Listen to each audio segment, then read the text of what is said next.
When the coronavirus emerged in the US, people who share books on a small scale and countless others who wanted to help their neighbors saw a new need. Boxes and stands offering free household goods, food, and other supplies appeared with signs saying, "Take what you need." Now, there's a growing network of sharing boxes nationwide, and many began as part of the nonprofit organization Little Free Library. Part of the routine for the Hillman family in Cottage Grove, Wisconsin, is a daily walk and a visit to the Little Free Library they added to their front yard last summer. So this is our little library. We'd never heard of these until we moved to Wisconsin about 6 years ago. And a lot of neighborhoods that we'd been walking through and had seen around town would occasionally have a little free library. And we were curious about what they were.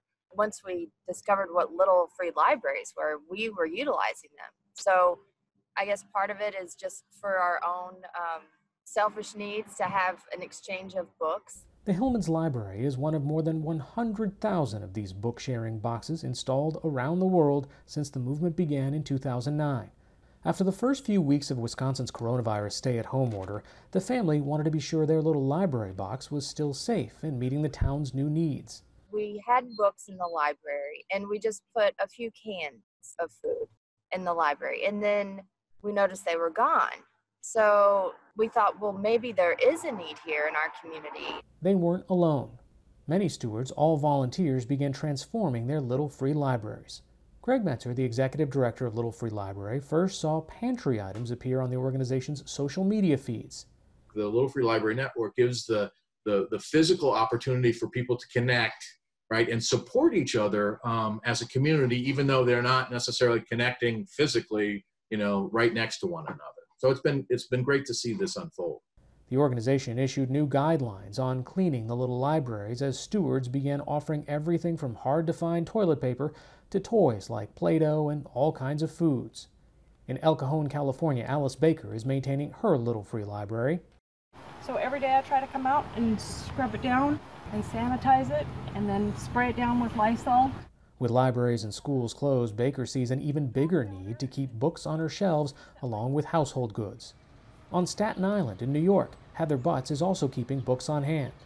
So there are a new supply of books to the extent that the young people and everybody that goes to these little free libraries and can avail themselves of books, it's critical. And I think it brings a sense of normalcy, a sense of security, I certainly hope, and a sense of stability to people that is warm and gratifying.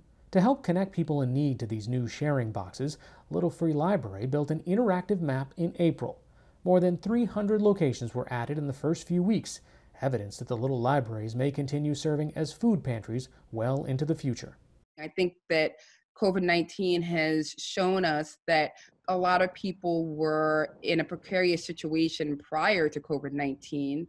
And now that they're in COVID-19, it's sort of tipped the scale, unfortunately, for a lot of people into a truly crisis arena.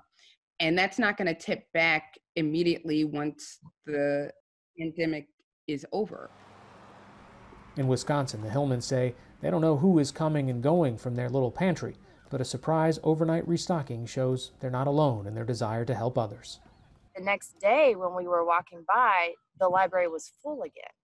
And it was really touching because I think it showed us, the community that we do live in, that we as the stewards of the Little Free Library thought we would be the ones maintaining what is now the food pantry, but we're not.